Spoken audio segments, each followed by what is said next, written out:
in Nigeria. And we want to take steps every day to make this country a better place. And the new Nigeria is that Education's telling them it's time to change. All colors, shades, angles, and perspectives can be overwhelming in our present world of information overload.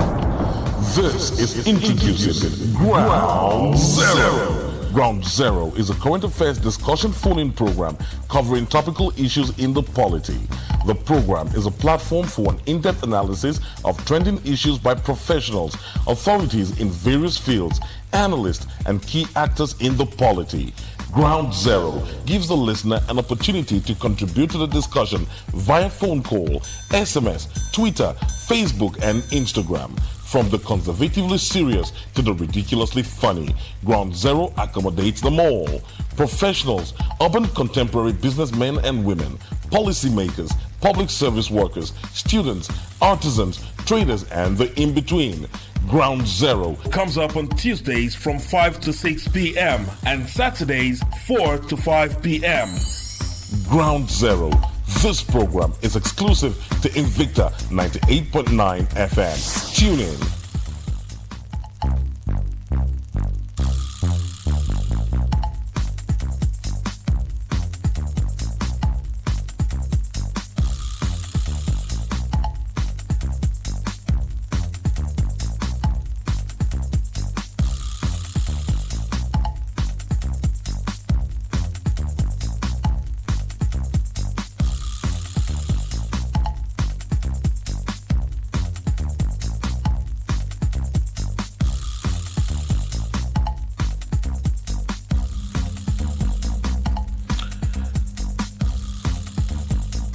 It's a lovely Saturday evening, and you're right here tuned to Invicta 98.9 FM. It's time for your Never Dull Moment program on radio that's talking about Ground Zero.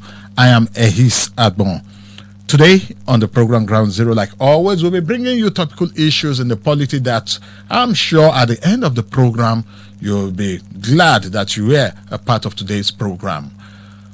The program is one where we get everybody involved, even you, the listener, and of course you can do that through our various social media platforms, starting from the Ground Zero Facebook page, that's the Invicta FM Facebook page, which is Invicta FM 989 Kaduna, Invicta FM 989 Kaduna. That's the Facebook page of Invicta FM. You'll be able to watch the live video stream right there on the page. Okay, you can also go to the Instagram handle of Invicta FM and make your contributions. Remember to hashtag it Ground Zero so that we'll know that your comments and contribution is meant for this program. Of course, you can also follow us on other social media platforms. And for the program specific handle, there is the Ground Zero Show page on Facebook. That's Ground Zero Show page. Go there and like the page, follow the page, and you can get tops up and heads up rather on what we do on the program. And even after the program, of course, on Twitter is at Ground 0247, Ground 0247 on Twitter. And my personal handles is Ehis _ Peacemaker, Ehis _ Peacemaker. Like I always say, before, during, and after the program, the conversation is always on. Just follow us on any of those platforms, and together, let's get talking. Today, on the program Ground Zero, it promises to be a loaded one, like I said earlier, as we will basically be looking, first of all, at the Kaduna State 2022 draft budget and the coming public hearing. On the program today, too, we'll also be looking at a report by the Save the Children International that reveals that 78% of girls in northern region of Nigeria marry before the age of 18. That is the state of the Nigerian Girl Report by Save the Children. We'll get details of all of this. And guess what? My guest on the program today, it's a loaded house. I have three, I wouldn't say young, but rather I'll say gentlemen that I have in the studio with me. I have Yusuf Goje. Yusuf Goje is a public affairs analyst and also one that I always say when it comes to figures, he's very comfortable with figures. He knows how to translate figures to graphic details that we can see and understand. Yusuf Goje, you are welcome to Ground Zero. Thank you for having me, Mr. Ehis. Good evening, our listeners. I also have on the program today another gentleman, small but mighty, powerful and strong. His name is Stephen Wires. He's one other gentleman that when it comes to representing those that are, some people would term as disabled, is always at the forefront, and one that's always preaching social inclusion. Stephen Wires, you are welcome to Ground Zero. Thank you very much, Mr. Ehis, and good evening, listeners. I also have with me let me just say his Dangwa Abbas. Danjuma Abbas Dangwa, let me just leave it at that. When you hear him, you know what he represents. Dangwa, you are welcome to Ground Zero. Thank you so much for having me, Ehis, and a pleasant evening to our listening public out there. Okay, I'll give you more details in respect of what we will be talking on the program today so that you can have a heads up on all of these issues. I'll start first from the public hearing being organized by the Kaduna State House of Assembly that's coming up this coming week. That should be on Tuesday. Yes, on Tuesday. It's one that's been a long time coming because before, just after the Kaduna State governor submitted the 2022 draft budget to the Kaduna State House of Assembly, so many people complained that he had gone against the norm that has existed for like 2 years prior to this time, which is having a public hearing where people would come, make their contributions, have an idea of what the budget is all about before submission. That did not happen this year, and so many people complained. But just after that, we also got information that, of course, the citizens will still be given an opportunity to also add their voice to it via public hearings. Some other meetings and other things happen, but I would say the civil society organizations have been very, very active this past few weeks with different organizations bringing together CSOs to brainstorm and have a review of this 2022 budget. The different accountability mechanisms in Kaduna State came out together to also review the budget and have a policy document.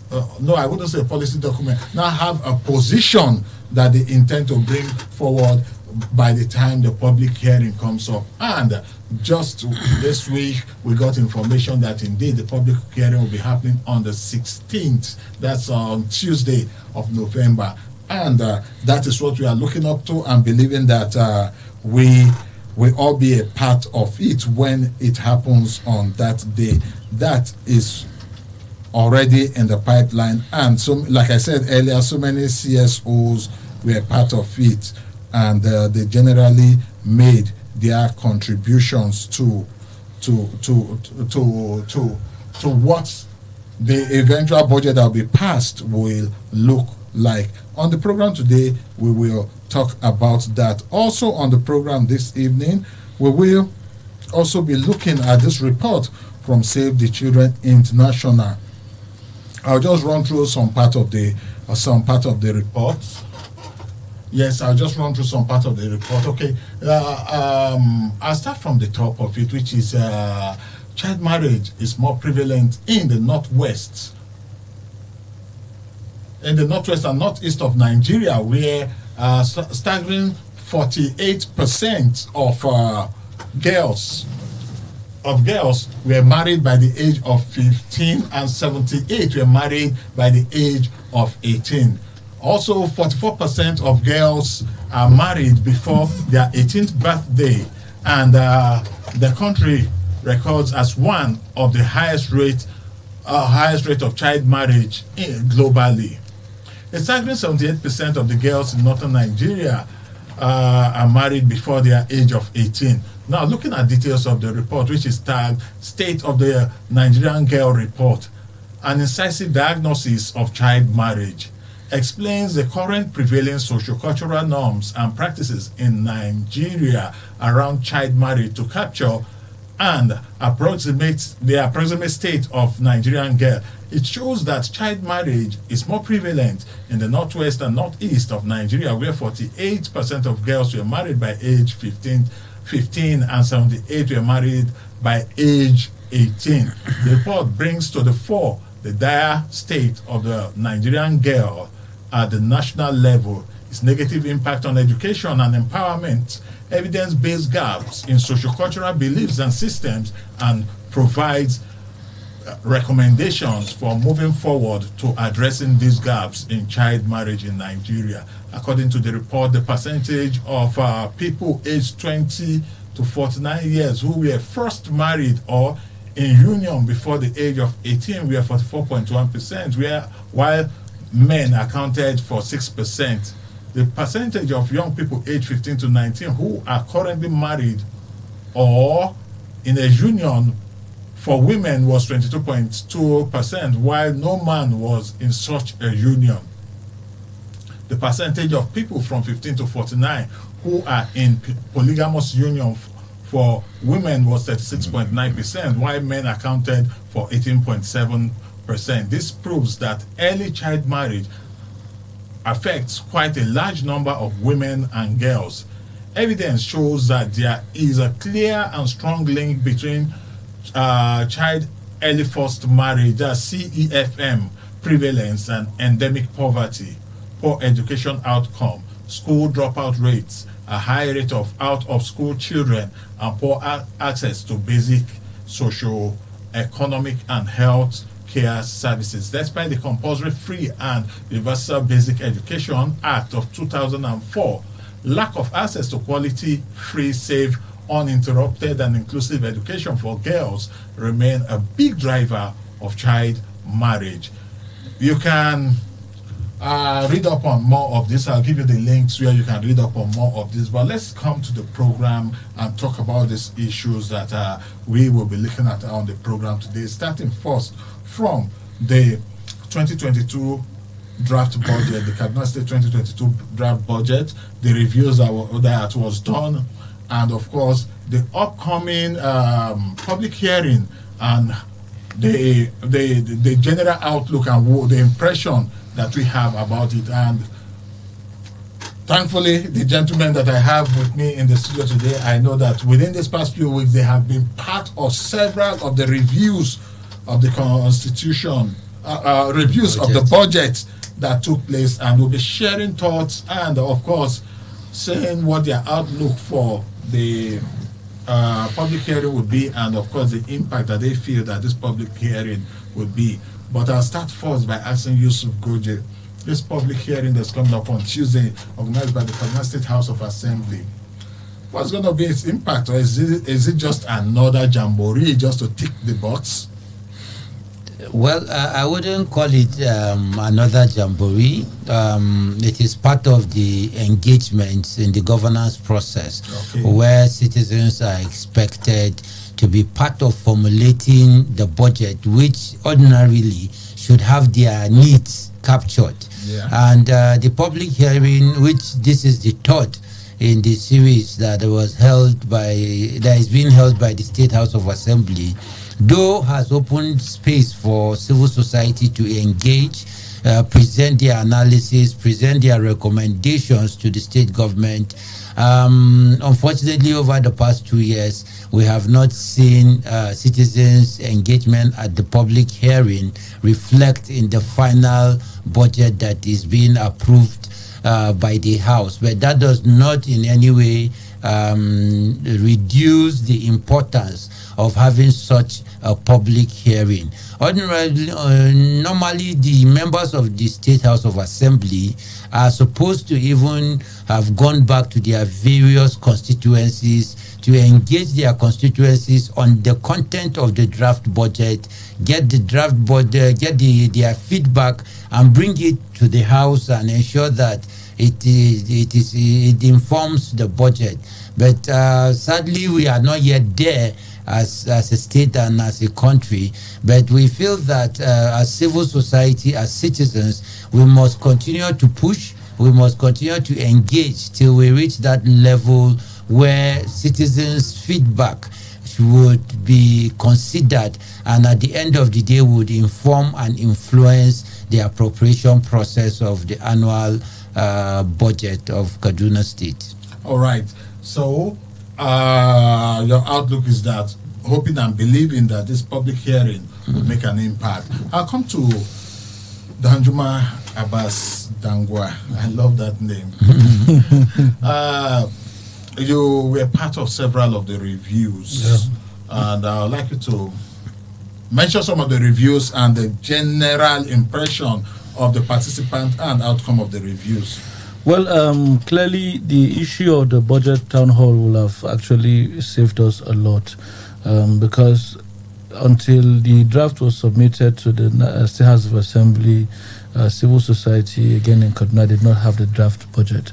But now that it is at hand, we have seen people from the health sector, the main civil society working around the health sector, again on the co-creation platform established by both government and civil society in Kaduna, talking about CADMAM, and the same from CADBIM, that is on the education sector. And you find findings from persons with disability, concerns again from local government accountability mechanism, the community development charter, what kind of influence does it have on this particular budget, has become key issues that are emerging. Also, this time around, again, people are mindful of the budget line items. Yeah. What is it about? Why so much money on a particular budget line? And why can't it do better in other areas? And then we are also looking at where government is not investing funds. And what it is in it for us all is that we are ultimately at the end looking at whether or not government is spending consistently with the plan that it has set out, that is the state development plan, the sector implementation plans for the various sectors, so that the expected outcomes at the end of the day is not lost as a result of this output that the government is set to put down. So it is about tracking, looking at how much is going where and why is it going there, is it relevant? And that has become key because we have just come from a state development plan that ended in 2020, and now we're having one that is from 2021 to 2025. So it is important again to see whether government is matching these words by action, and action in the real sense will be based on where the funds from public coffers are going to be will be going into to improve the likability and the chances of realizing those set goals that have been put together in the state development plan. Yes, I'll come to Stephen Wires now. You, I know, are part of the Kaduna State Social Protection Accountability Coalition. And they also did we are part of the review that took place. What would you say is that one thing during the review that struck your mind and you feel that the government really needs to do more? There's this particular thing that struck my mind during the review of the 2022 draft budget, which is the 1% of the IGRA, which Kaduna State government promised that will be released or be given to social protection. And we didn't see that reflect in the current draft budget of 2022. So it's a concern for each and every one of us, looking at what is happening, which most people are being vulnerable, and if that is not in place in fact to cater for the needs of these people, it will affect the implementation of social protection policy. Okay, let me come to Goje now. He raised the point, that 1%, and we are at this point now. Is this something that at this stage during the public hearing can still be done, Yusuf Goje? That can still be included? Yes. Is it not locked against anything, or? Well, the standard procedure is that the State House of Assembly is supposed to review it. Where there are questions to be asked, they will ask, and where there are recommendations for changes, they can make that to the executive. And that's why you have MDA defense. that the committees will be carrying out, where each MDA will come and defend their budget. But I think maybe just to add with what he said, actually there is the 1% allocated, but the amount there is what we are questioning, because if you look at the IGR that the state is expected to generate by virtue of the draft budget, it's about 67 billion. And 1% of that is 670. So, but what we have seen is about 100 and something million naira allocated to that. So we don't know the calculations behind all of that. So again, this raises an important question, because most time when we analyze budget, we only look at expenditure side.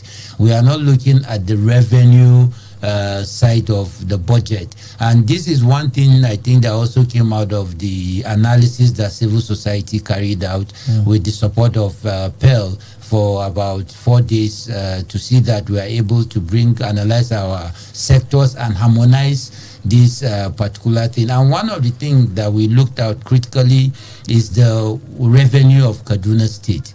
On the one hand, the information we got is that a large chunk of the revenue that the state has been declaring is from the refund. That is backlog of revenues that some federal agencies and other institutions were not paying. The state is recovering.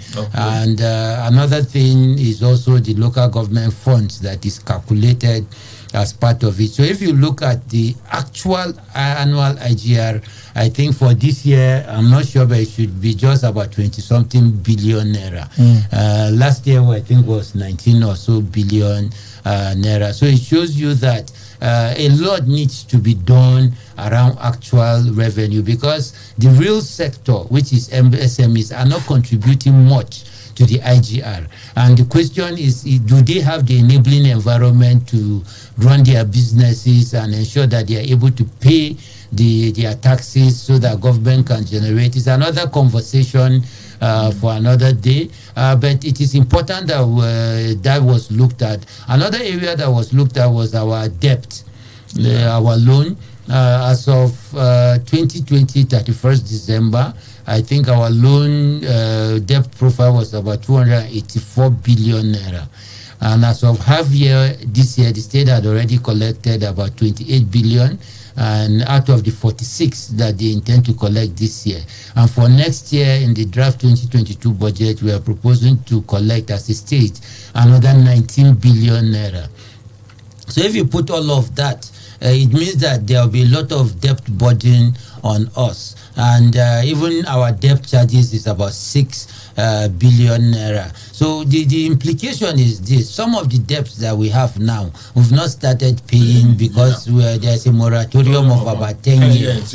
So it is in the nearest future that we'll start paying. So when you put that side by side with the fact that small businesses are not contributing to our IGR, then it means that our fiscal realism has issues in terms of budget realism, what we are actually generating as a state, and our capability to use those funds to drive development and at the same time be servicing the debts that we are collecting. So if you look at it, that is the most critical part, the revenue part. Yes, we have been celebrated for hitting 50 billion, but we need to carry out a critical analysis of our revenue status in this state so that we know that in the next 5 years, we are in a position to be able to pay our debt and drive the needed development. So I think these are questions that we expect to see that the State House of Assembly will raise. If they don't, we as civil society,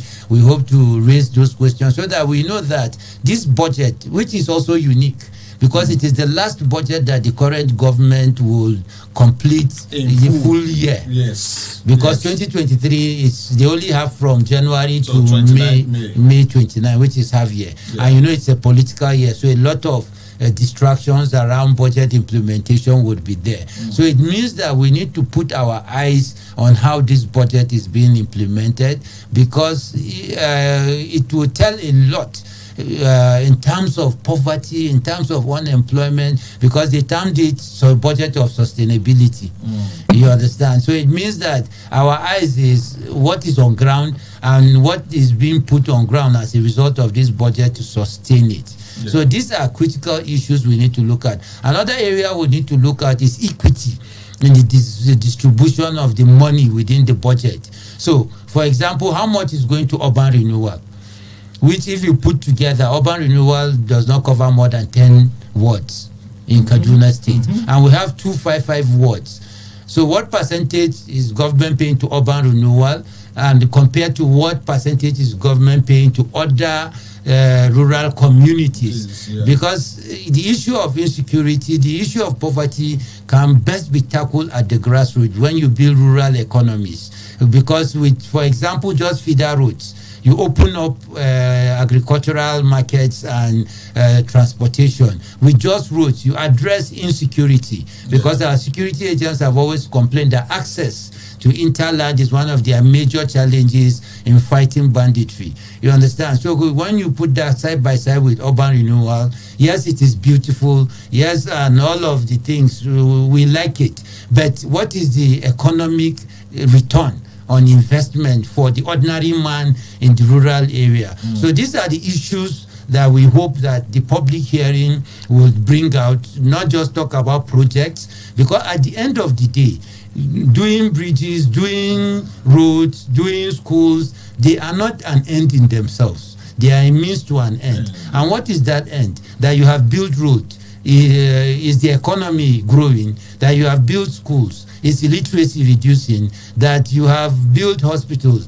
is child and maternal mortality rates reduced, that you are doing all the link bridges and what have you. Has it contributed to creating more jobs, which will invariably reduce poverty and hunger? So these are the things that we should see come out of the public hearing that will be happening in the State House of Assembly. All right. Before we take the break, I'll come to Danjuma, Abbas, and one sector that I know you are also very, very passionate about is education. Yeah. And knowing that you are part of the Kaduna State Basic Education Accountability Mechanism, looking at that budget, what is your take on this and your outlook for that sector? Well, clearly the budget prioritizes more on prioritizes basic education ahead of any other level of education. It's basic education first, and tertiary education second, and then post-basic, which is the secondary education third. We are thankful that this year the government is not expecting revenue from our secondary schools. That will mean that it is really free education at both basic and secondary school levels.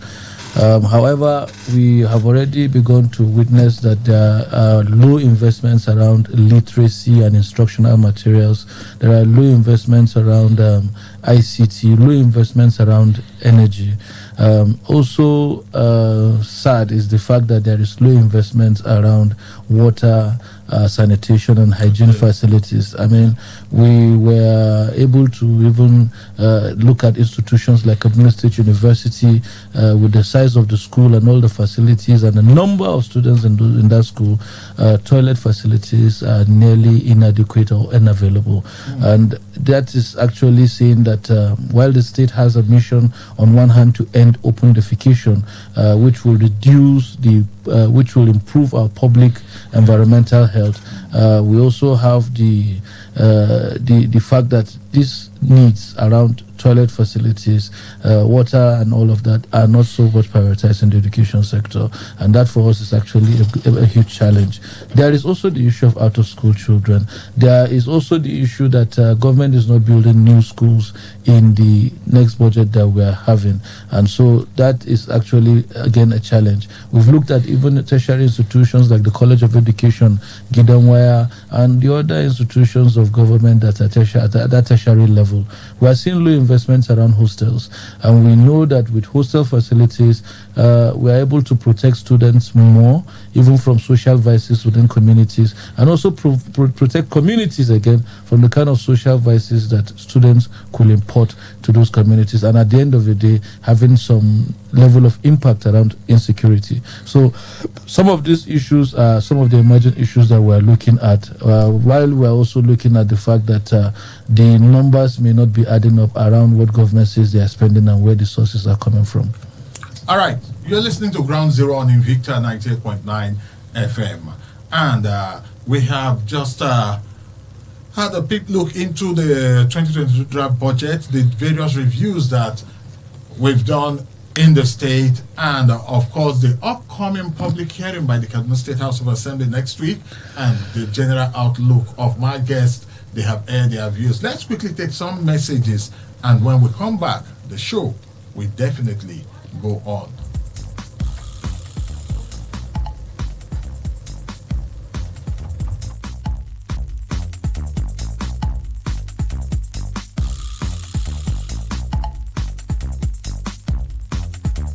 All right, welcome back from the commercial timeout. You're listening to Ground Zero on Invicta 98.9 FM. And after that first part of the program where we looked at the upcoming budget review, let's now quickly have a look at this other issue of the report by Save the Children International, which the report that states of the Nigerian Girl, an inclusive diagnosis of child marriage. And those are figures that you had earlier, where we have 48% of girls in Northwest and Northeast are married off by the age 15, and 78% are married off by the age 18. Also in Northwest and Northeast Nigeria.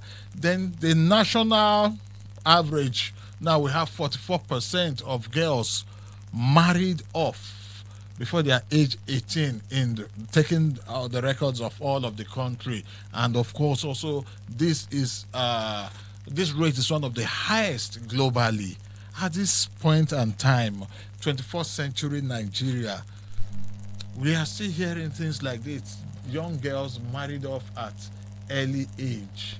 It's sad that I don't have a female amongst the panelists today, but that does not mean that we cannot talk about all of these things, because these young girls that have been married off are our daughters, our younger sisters, our relations generally. So we also should be able to add a voice. And talking about marriage too, the men are the ones that play the major role, because it's the man that will come and marry the girl. It's the father that will give the girl off in marriage. So it is time for the men to talk and also add their voice to these issues. I'll start from Danjuma, Abbas, Dangwa. Well, I was nearly smiling. I was nearly smiling already, having heard the Commissioner of Health, Kaduna State, made mention of the fact that men need to begin to come out to speak on behalf of women, not just allow women bearing their cross. I think here it is a case of culture, it is a case of tradition, it is a case of the culture of religion too, the culture of religion too playing a major role. And that is actually saying again that in all of this we have developed a kind of culture that knows what is good for the child except the child himself, or the child in person being part of that decision making. And yes, currently, we have a 2% gender. Because I want to corroborate that this kind of statistics that we're seeing now actually holds true. The annual school census figures is showing us day by day that the chances of a girl finishing her upper secondary school is slim. In fact, transiting from primary school to junior secondary school is slim, and then finishing that upper secondary school from SS1 to SS3 is slimmer. So the gender parity that exists around there is more than 0.2, and at that it will mean that we are having a kind of a population that is one in the making that could actually undermine human capital development in years to come. So for me, I think that is unfortunate, but thankfully that we have development partners who are actually keen about finding out these figures and placing it right before our faces so that we understand how dire the situation is, because it is not, this report does not put us in a good position, not now and not in the next 30 years. I'll come to Stephen Wires now. State of the Nigerian girl child. Talk to us. When you hear reports like this, what immediately comes to your mind? What we're seeing today reflects on the issue of insecurity we're having today. Because if for the past how many years now we've neglected the issue of girl child, we don't pay more attention to girl child, forgetting that this same girl child that we don't pay much attention to, our children, the boy child that we pay so much attention to, we end up marrying the same girl child that we ignore, giving that same maximum training that we ignore at the early stage. The same boy child, we come and marry them and bring them back to our home. During our survey, we get to understand that it's a norm amongst the communities that many of our communities. Yeah. Why should we train a girl child? Moreover, the girl child is going to end up in someone's house. They are not going to bear our name. But forgetting that our boys that we're training, we end up marrying those girl child and bring it to our home. And who spend most of the time with the children at home? Their mother. Who is the girl child? Who is the girl child? So what we're seeing today as the issue of insecurity, it is as a result of we, the family and the community, neglecting the issue of girl child. And this is a global fight that we must stand to fight it. We must wake up to that issue. We must ensure we educate our girl child. Yeah. I'm still with you. I'm not letting you go. Yes, Stephen. Making sure that we educate our girl child. And now, this issue is something that's become, I'll say, a cultural norm. In most parts of Nigeria. Let me quickly just do a random take. Northeast, Northwest, girls marry very early, not necessarily because of the economic status of their parents, also their cultural norms too. They don't want the girl to get spoiled in their house. Let her quickly go get married. Coming to the middle belt, the same thing. If we look at, let's start from Benue State.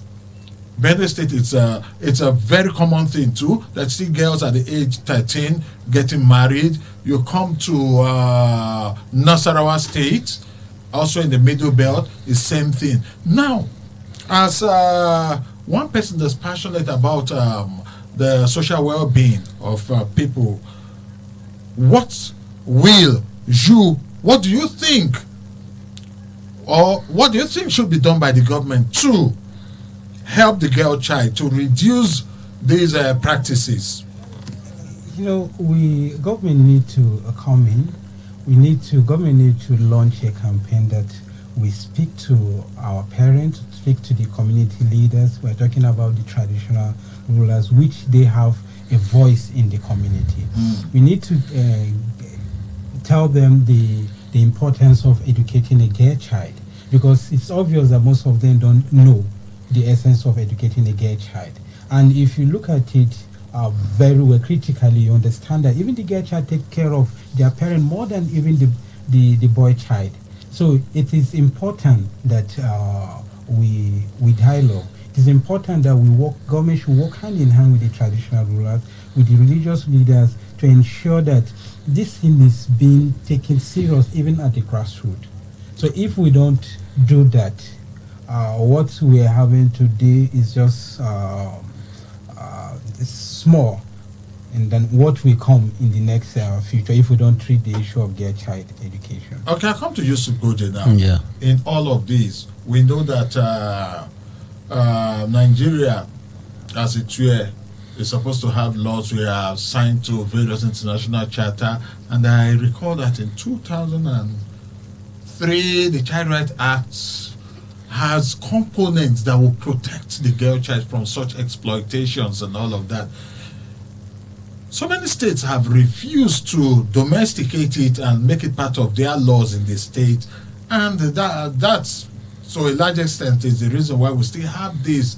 78% is a very, very high figure for any society in a 21st century world that we live in. Yeah. Yusuf, speak to this and what you think can be done to reduce all of this. Well, the Child Rights Act was signed in 2003, and presently I think about 25 states have adopted it, remaining 11. And guess what? The 11 are all from the north. Wow. So you see the reason why the north is having 78% out of in the region. So I think one, there is an issue of enforcement. Yeah. We need to see how these laws will be enforced, because we are talking about not only about religion and culture, but we're also talking about human rights. Because whenever these young ladies are sent into marriage, they are denied the natural process of development, both mentally, physically, and even socially.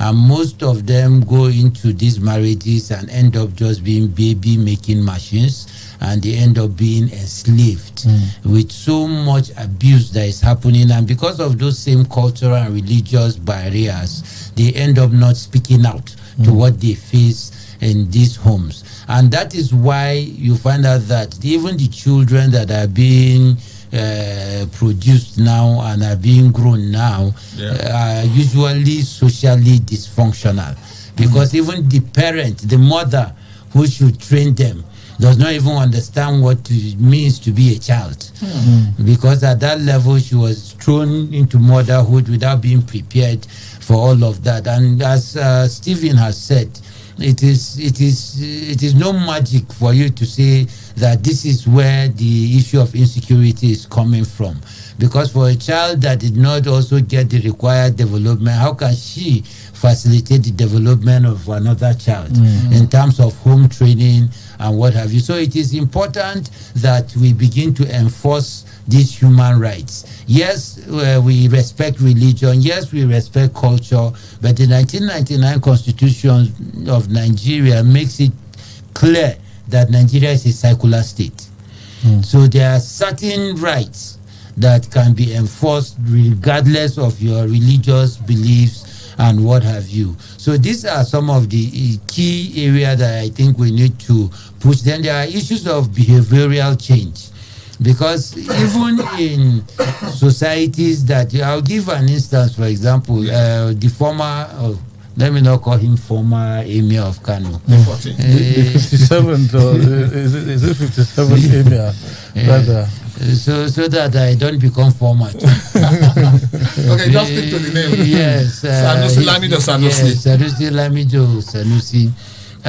There was a point in time that he came under severe attack in the north for speaking out for the girl child.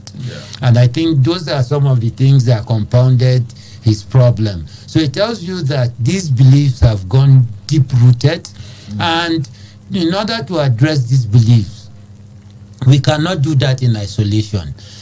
How do we address some of these things? It means that education has a very critical role to play. How do we get more people to be educated? Because the parent that does not know better, you don't expect him to wish better for the child. He will only stick to what he knows, and that is, let me take off this responsibility and give another man. So also the issue of poverty. In fact, I am not surprised that we have this high number in the north, because sometime last year, another World Bank report had said that about 87% of the poor in Nigeria live in northern Nigeria. Certainly. And half of that live in the northwest. So wherever there is poverty and a situation where we have a lot of polygamous families with very, very low household income and consumption capability, it means that a lot of parents for the girl child would prefer to push them into marriage just the way they push the boys into the almajiri system. Because for them it's a way of shading off the responsibility because of the level of poverty. So that also begins to crop up the issues of birth control and all of that, which falls back to even the same education we're talking about. So again, if you look at other laws, for example, that says that education is free and compulsory in places like Kaduna, how well are we enforcing those laws? Yeah. Because if it is compulsory, then it means that a 10, 11, 12, 13 years old girl should be in school, not in her husband's house. Yeah. So, and there should be some kind of punishment to that. I think waiting to 18 years would not be an issue. So these are issues that are very deep. We cannot sit down and give you all the opinion, because when you go deep into the northern part of the country, they also have their strong beliefs that ours might not really make sense to them. But I think government has a very critical role to play in ensuring that we enforce the rights of the girl child. Civil societies, we can do a lot around behavioral change communication, speaking to these critical stakeholders, and a lot of other things that can be done, especially now that social protection is at the front burner of governance all over the north, all over Nigeria. These are issues that we must continue to speak out against, and also see that we find a middle ground where those that practice it also would begin to see reasons why such practices should be, if not completely abolished, but minimized to the barest minimum. All right, 081-40,989 and 070-878-989 are the numbers to dial to add your voice. You can also go to the Invicta FM Facebook page and drop your comments so that we have it as part of what we are discussing this evening. Yes, while we are waiting for your calls, which I know will come through if the network allows us, because for some time now it's not been easy being able to get connected. But of course, you can go to our Facebook page at Invicta FM Kaduna, and drop your comments, or you go to the Instagram page of Invicta FM, where you can also drop your comments for us all to have a say in this particular topic. The calls are not connecting at all. They are coming in but not connecting. All right, we'll still come back to the studio now, because okay, let's see if this would connect now. Hello, good evening, welcome to Ground Zero. Hello, good evening. Yes, welcome to the program. Oh dear me, the network is not helping us, and we have to let that go. Okay, we'll come back to the studio and see how we can make the best of the situation that we are in now. Okay, in probably a minute, let's take our parting shots. I'll start from Dangwa, I have a special question for you. Let me start from Yusuf Goje. Yeah. Well, I think what we need to do around the 2022 budget is for every resident of Kaduna State to begin to ask his State House of Assembly member questions about what issues is he carrying forward to ensure that their communities are part of the 2022 budget, because that is the responsibility of your member. So it is not only to call him honorable, his responsibility is Let's to see if we can take impute. this call, please. Yeah. Hello, good evening. Hello, Mr. Ehis. Yeah, how are you? Fine, thank you. In 1 minute, let's see if you can quickly add your voice. Thank you very much. My name is Musa Bala, and I greet you and I greet your guest. Yes, about the child issue. Yes. Well, no matter how we want to enforce it, we should understand that part of the sources of our constitution include our culture and our religion. We have to be very careful on how we do it.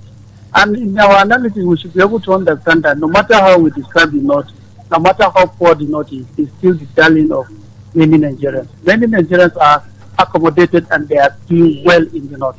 Our statistics are speaking about first reality. That we can't just be saying all these sort of things that all this. The North is great, and it will continue to be great, and Nigeria will be great. Thank you very much. Bye-bye. All right, thank you, Musa Bala.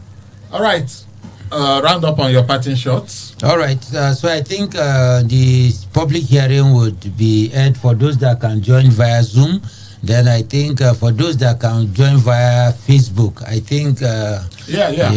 Ground Zero will be streaming it. Yeah, so I think it is important that we participate. And also you can reach out to Ground Zero for the draft budget. Yes. So that if you want to look up to it, we have been advocating that the state government should also put it online. But since it's not there, anybody that wants it, you can just go to the Ground Zero show. On Facebook is Ground Zero show. You see it uploaded there. You can go through it and have a clear understanding of it. So thank you. All right, your parting shot, Stephen Wires. Yes, my parting shot. I would like to see a participatory budget where the House of Assembly will allow citizens to air out their views and contribution to inform the budget, the 2022 budget. I want to see that inclusion. All right. And to Danjuma, Abbas, Dangwa, this part, the second, you'll talk about budget, then the second issue. Yes. Also quickly, maybe in 30 seconds, how early child marriage is a barrier to girls' education. Well, I want to start by talking about the budget first and saying that beyond just the ritual, we want to see citizens influencing the 2022 budget, and we need that goodly. If there must be sustainability, the people who must sustain the economy must have their interests adequately catered for in that document. Next to that. Girl child education is faced with this barrier around early marriage, and for that I know the Kaduna state government has also begun to implement the second chance education. What this means is that without education, these girls are unable to acquire the needed skills to keep our families together. And if we want to have a saner society, then definitely this will have to give. We have had the issue coming forward from the perspective that it is perhaps something that religious leaders must come together and address. And in that, again, government must have to provide a platform for that conversation to hold. I wanted to say before you pushed me in that direction again, Ehis, that barely 200 years ago, some people decided that snatching able-bodied men, young men, little girls and women from their homes, from their families to an unknown, to be sailed across ships to places where they know not, and to be sold as commodities, which is slave trade, was abolished. And when it was abolished, the people who pushed for that went against the religious norms of that time, because religion did not frown against slave trade. But we all understand that as at today, we find that to be morally wrong.